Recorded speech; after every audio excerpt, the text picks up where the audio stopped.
The topic is energy density in electrostatic field. Here we define electric density in electrostatic fields.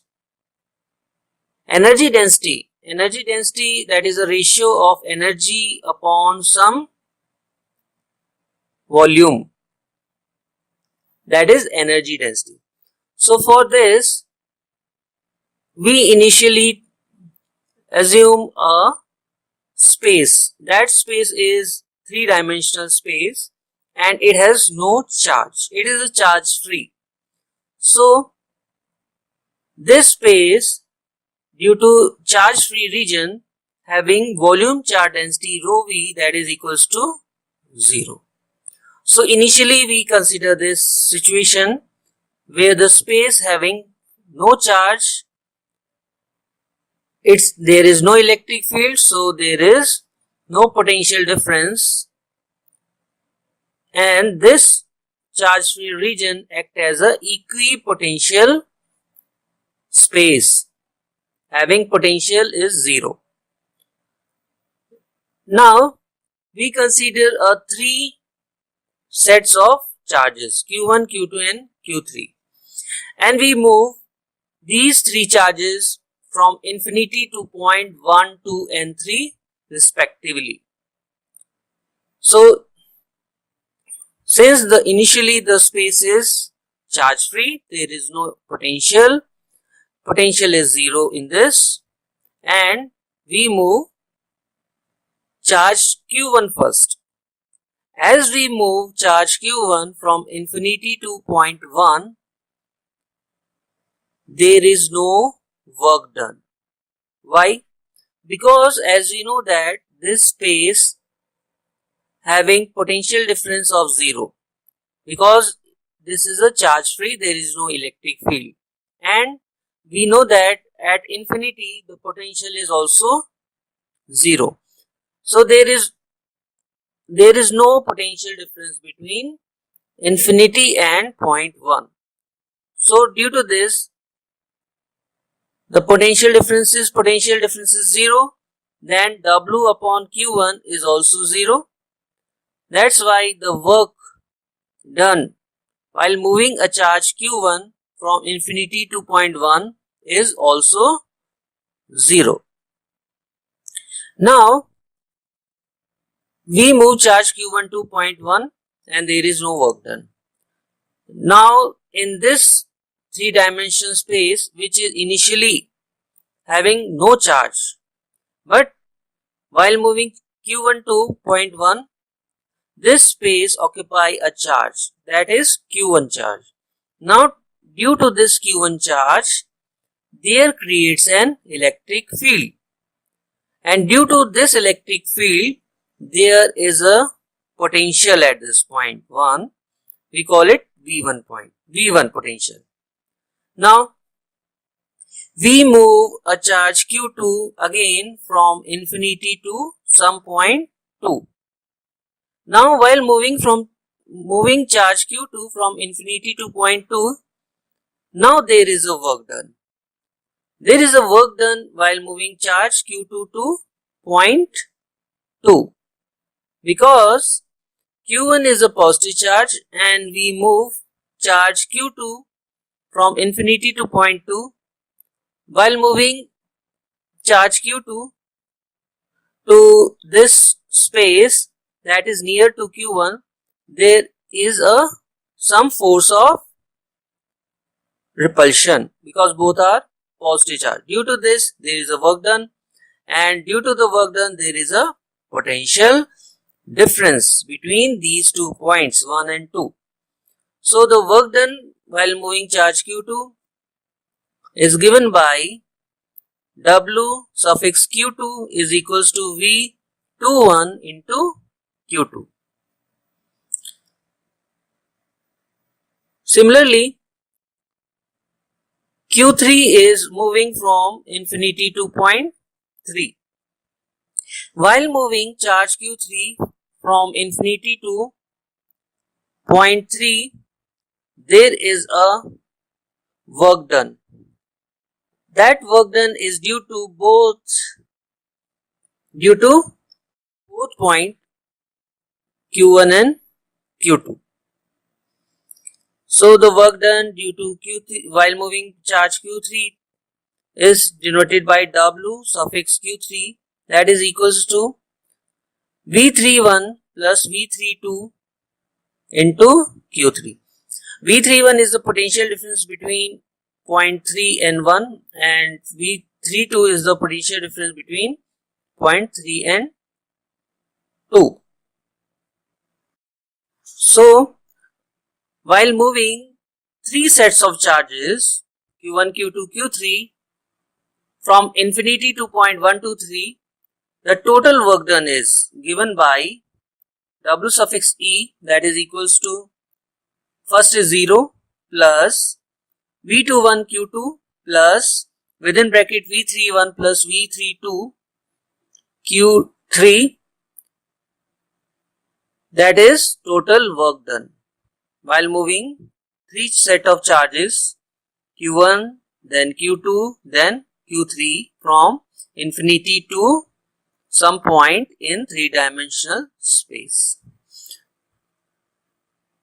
Now the same procedure is done in reverse order. Means initially there is no charge, so volume charge density is 0. First we move charge Q3 to point 3. Since there is no charge, so the work done is 0 here.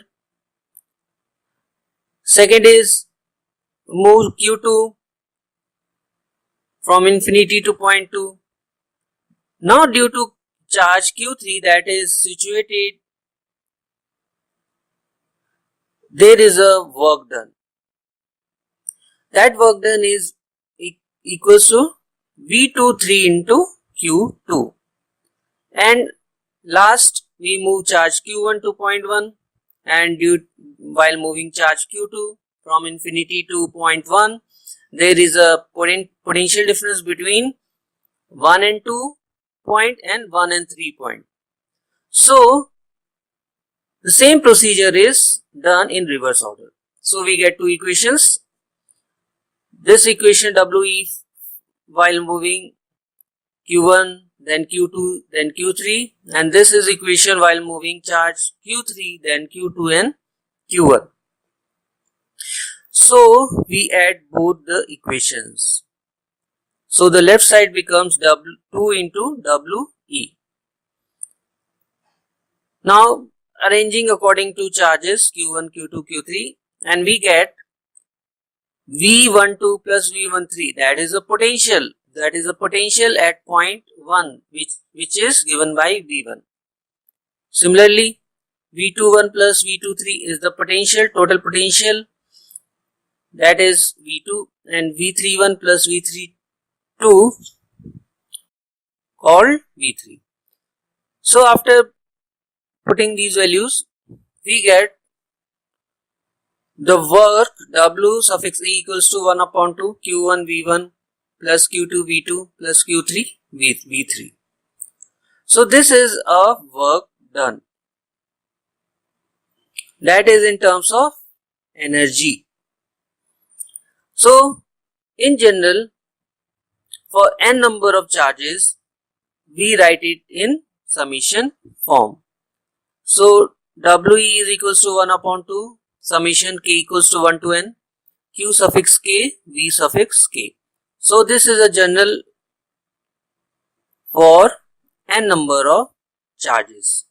Means while moving n number of charges one by one from infinity to a three-dimensional space, so this space occupy a charge having volume charge density rho v.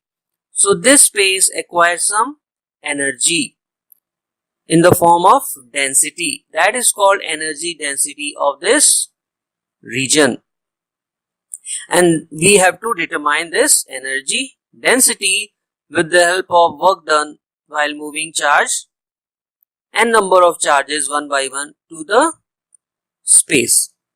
Now as this space occupy a n number of charges q1, q2, q3 up to qn. So this charge acquire this space acquire a charges, so it has some volume charge density. So we can determine a total charge in this region in terms of volume charge density. So the total charge q in this region is equals to volume integration rho v into dv. So in place of q we can write volume integration rho v into dv in the above equation. Since the charge distribution is continuous, we use a line integration. Now, as we know from Gauss's law, divergence of D is equals to rho v. That is, divergence of electric flux density D vector equals to rho v. This is a Gauss's law. So we can write divergence of D in place of rho v. So we get W equals to 1 upon 2 volume integration V within bracket divergence of D into dV. So while moving a Gauss's law, we assume that this continuous charge distribution, that is rho v, having volume charge density rho v, is enclosed by some Gaussian surface. Then we apply a Gauss's law, that is divergence of D equals to rho v. Now in this integration we have a term that is V potential V within bracket divergence of D. For this we using a vector identity, that is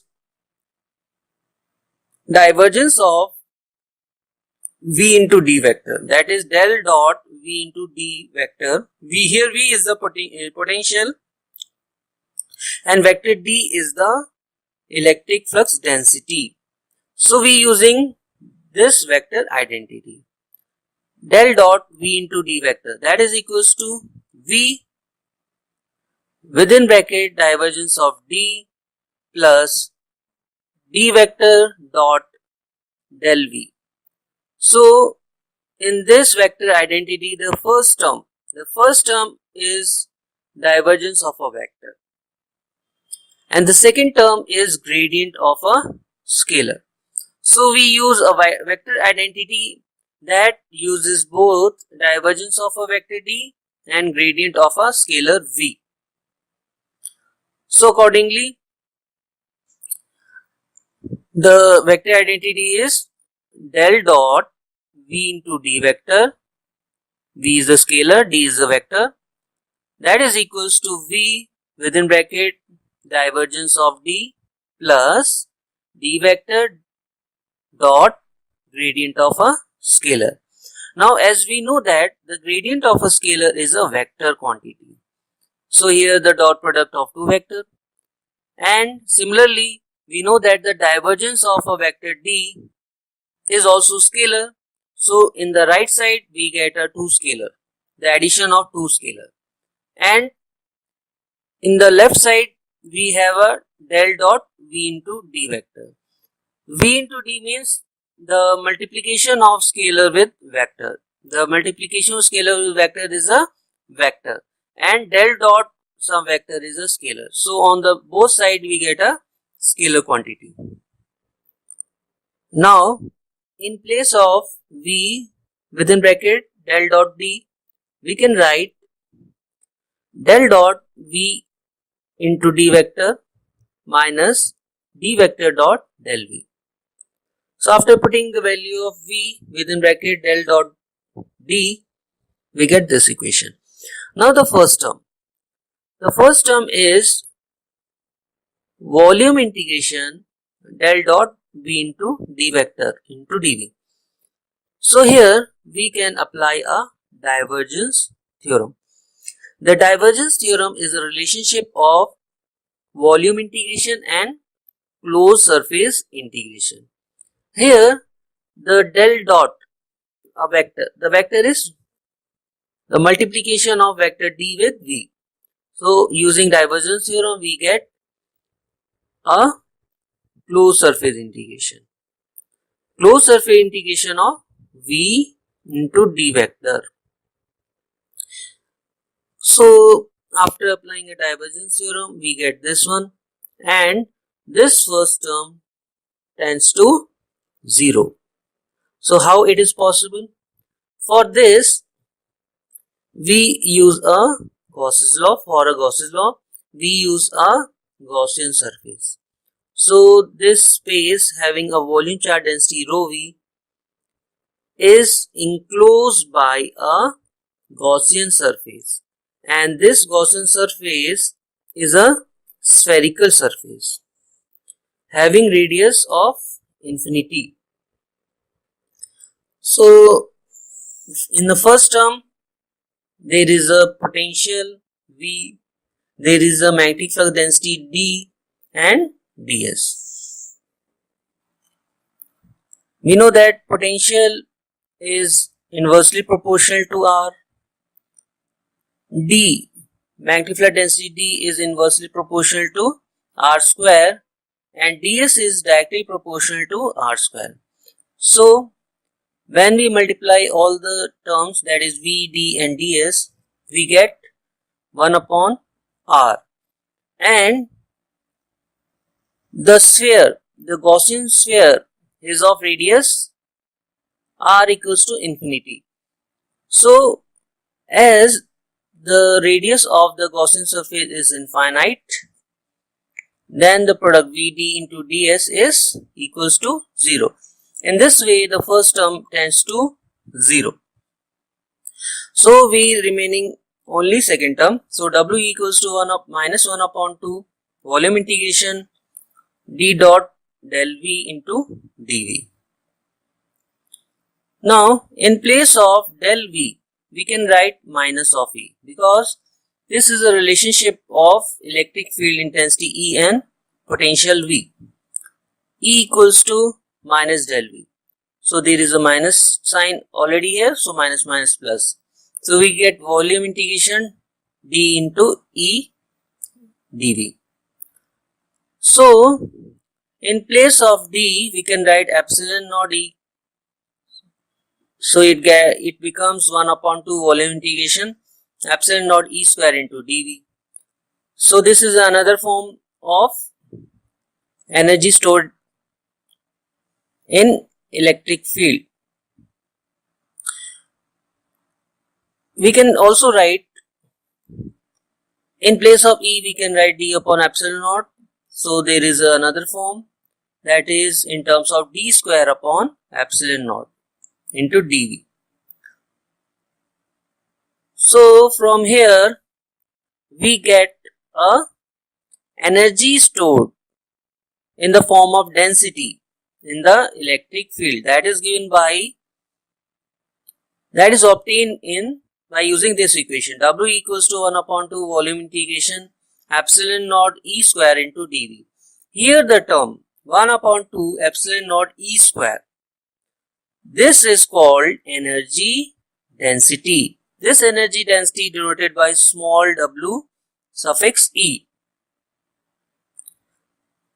because this having a unit that is called joule per meter cube, because left side there is a work, and while moving volume integration to the left side, it becomes a ratio of dw upon dv, and its unit is joule per meter cube, and joule per meter cube is the unit of energy density.